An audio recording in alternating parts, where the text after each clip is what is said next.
Empire.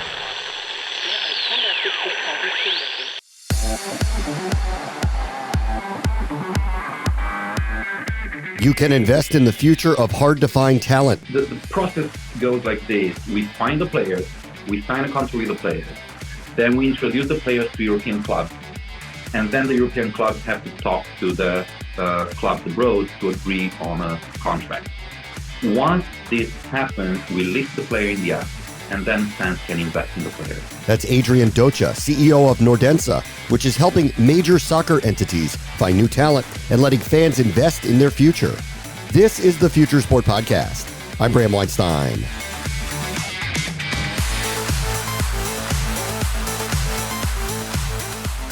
In a connected world, you'd think it would be easier to find those diamonds in the rough, but actually, it's the opposite.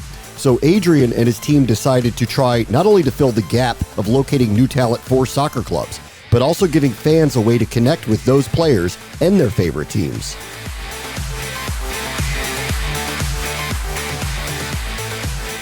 Our guest this week is Adrian Docea. He's the CEO of Nordensa, which is a company where fans can fund and bring talented young soccer players to major European football clubs through the use of their scouting methods, and you can invest in the players' future and contractual earnings.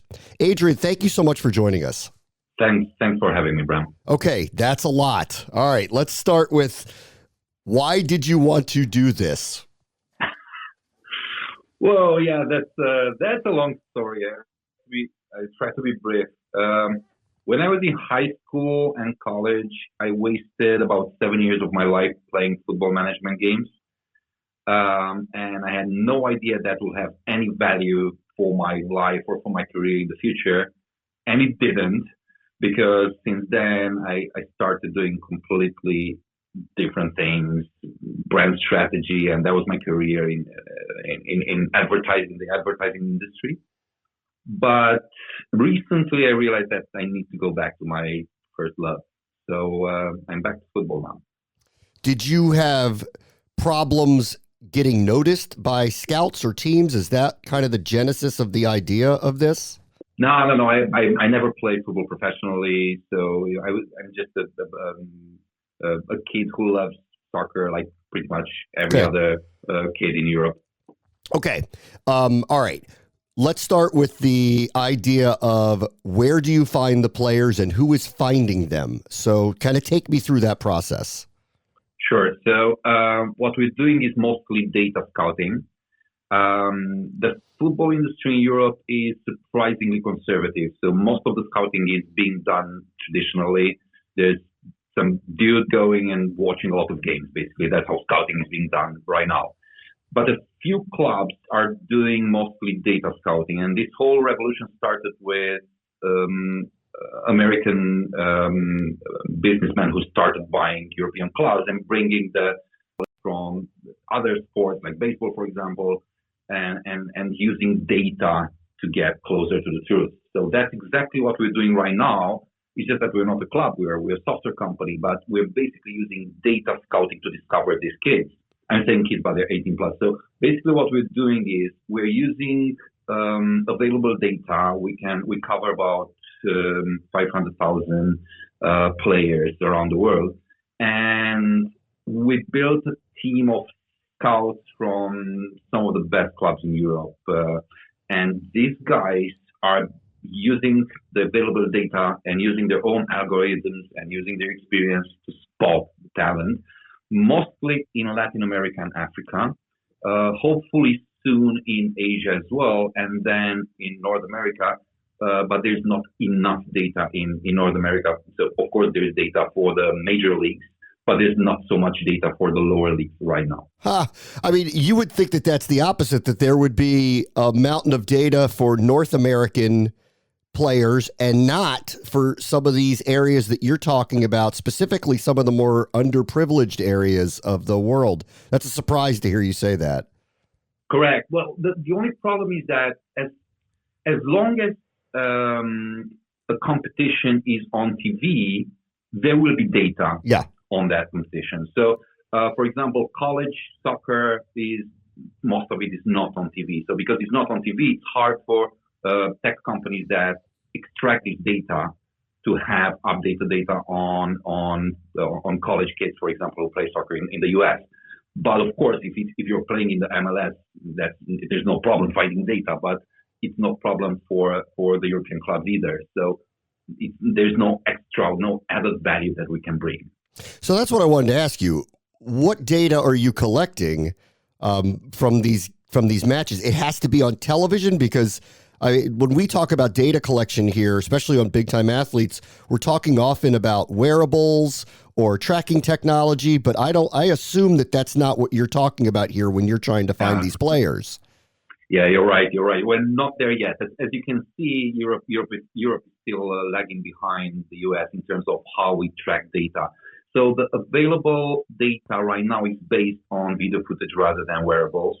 Maybe that's also because there's way more athletes to track. So if you track the MLS, there's a limited number of athletes that you need to track. So you can use wearables to get extremely accurate data.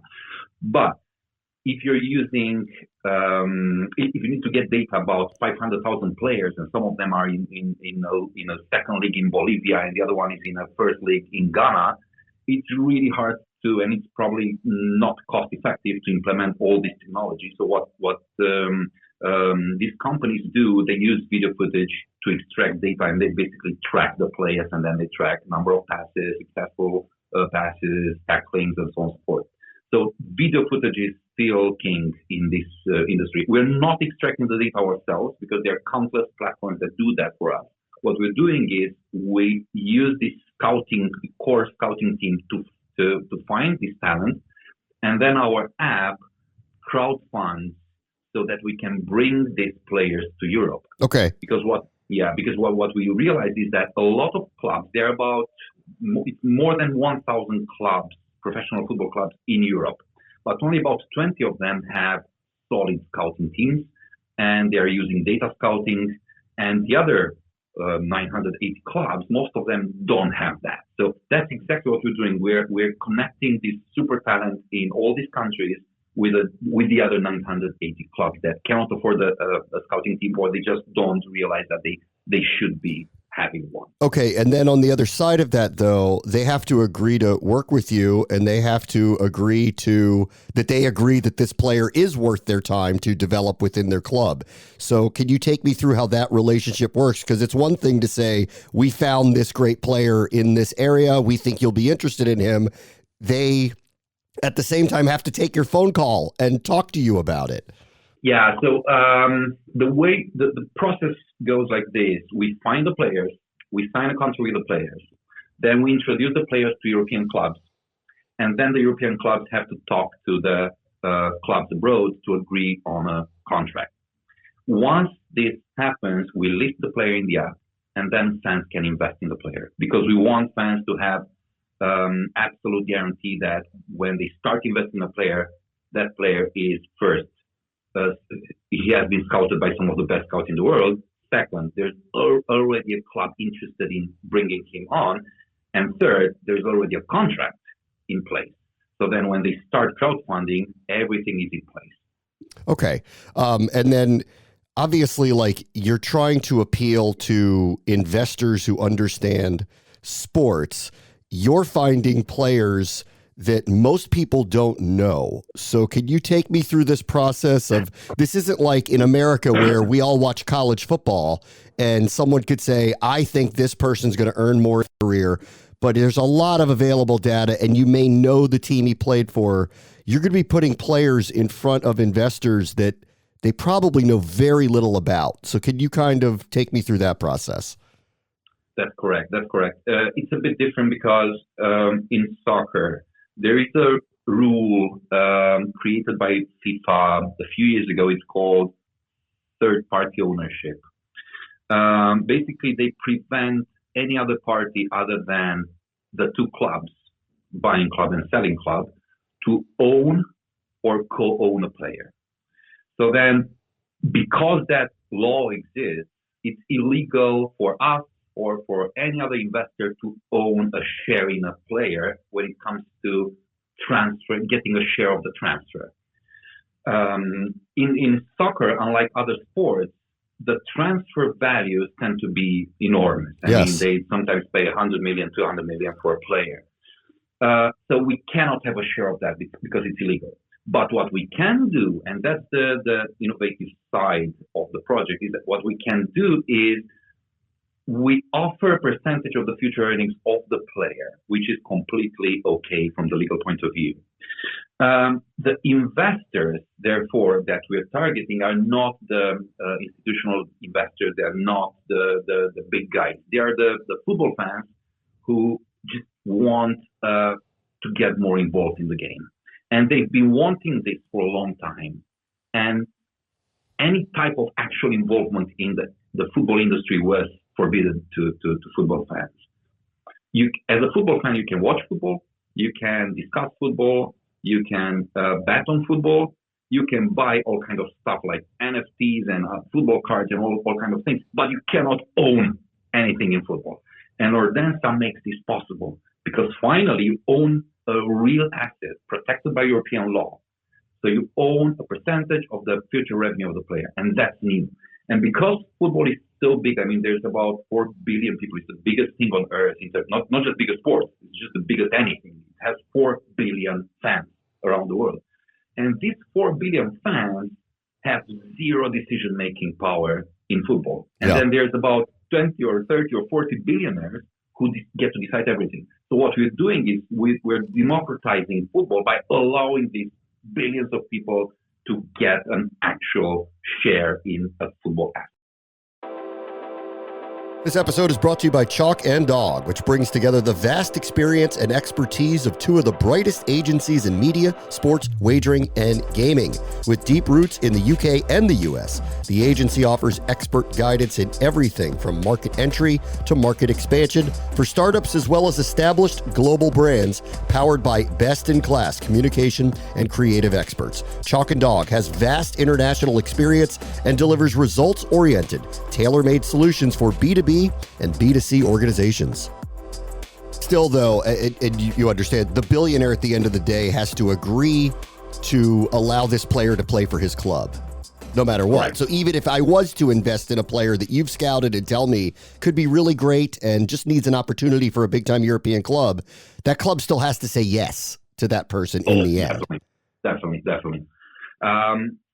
What we realized by talking to different clubs is that most clubs cannot afford to give a chance to a young player from abroad because it's just too much of a risk.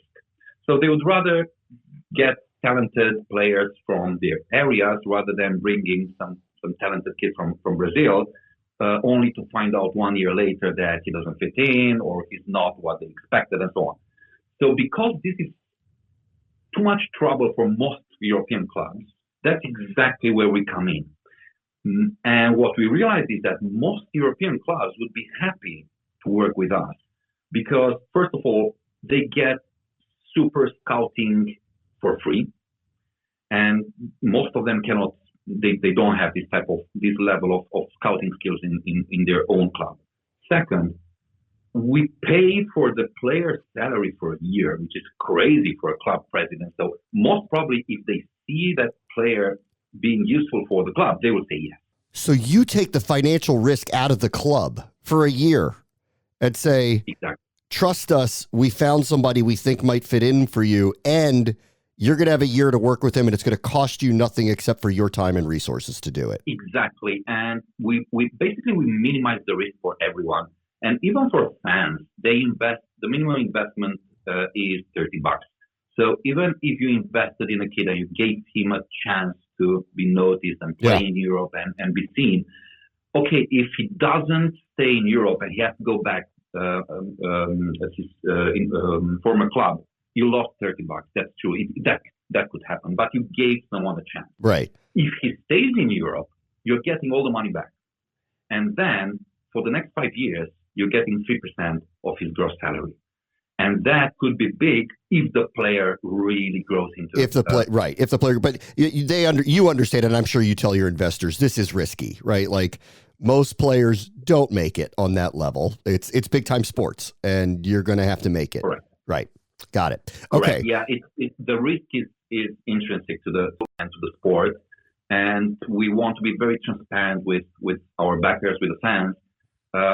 We would like a lot of the fans of the club where the player is landing to invest. Yeah. We would like them prioritarily to invest because they invest in their own club. Right. So even if the transfer fails and the kid doesn't prove to be the next Messi, still they invested in their club, and it's less money than they would pay for a ticket to see their favorite game. Yep, that's true. All right, so in the end, if I were to invest in one of the players, but I'm a fan of a specific team, can I do so after they've landed in this specific team, or am I guessing at who I'm investing in and who's actually going to be interested in them in Europe? You're investing before he's landing in that team, but you're investing once there is a contract between the two clubs. So once the two clubs sign a contract, we start raising the money for an entire year of minimum salary, just covering basic expenses, and then he's landing in your favorite club. Okay. We've talked a little bit about the technology of how you're finding players and the data that you're looking at. Take me through your platform. What's the user experience of going on Nordensa? Well, we're not a data company per se, because we are using platforms like Scout, for example, which belongs to Huddle, the American company, and they've been doing this for years. So there's no point competing with them on gathering data. We don't gather data. We just use existing data. Yeah. For a user, what they'll find in the app is basically a list of players they can invest in, and they can see where he's from, age, some basic stats about his recent games. And then you can simply choose the player to invest and insert your credit card, and you can buy a number of shares in that player. You can buy anything from 1 share to 1,000 shares issued per player. And then later on, at some point next year, we want to introduce trading so that you can build a portfolio of investment in different players. So if you wanted to trade your shares of a certain player, you could do so. Exactly. Okay. Exactly. And then, yeah. Are you working with anything else with teams in terms of incentivizing users? As I could see retention being something that will be an interesting model for you all. You get people who invest. If their player doesn't turn out to have a great career, how do you get them to do it again? So have you thought through like what retention would look like for your users? We're thinking about giving them an extra incentive to reinvest in players. We're also considering a few football celebrities to endorse the product so that they can create a list of favorite players, and they will co-own. They will have a share in the player's future income as well. So basically, you'll have a celebrity saying, "This is my top 10 list." Of course, it will be a list that has already been curated by our scouts. But then the celebrity will choose, let's say, this top 10 out of our 100 shortlist, and then we publish that list, and you can co-invest together with that celebrity in those players. Yeah. All right. Have you guys come across a player yet that you go, "Oh man, we just found the next Messi," or "We just found the next Ronaldo"? It's hard to tell because they are 18, 19, 20 years old. And that's exactly the age group that we're interested in because the growth potential is the highest. But on the other hand, you really don't know what you get. And what you know is that data shows great potential. Potential as in growth rate. You see a number of indicators that are growing constantly, which means that kid is really working hard on improving his skills. Once he moves to Europe, a lot of things can change. He's getting better coaching, training facilities. He's getting exposed to different football cultures. So chances are that his game will improve. But also there's a risk that he will not adapt to the new country. And then, that's a risk. Adrian Docea is the CEO of Nordensa. Thank you so much for joining us. Thanks for having me, Bram. That will do it for this episode. As always, the future is now. This is the Future Sport Podcast. I'm Bram Weinstein.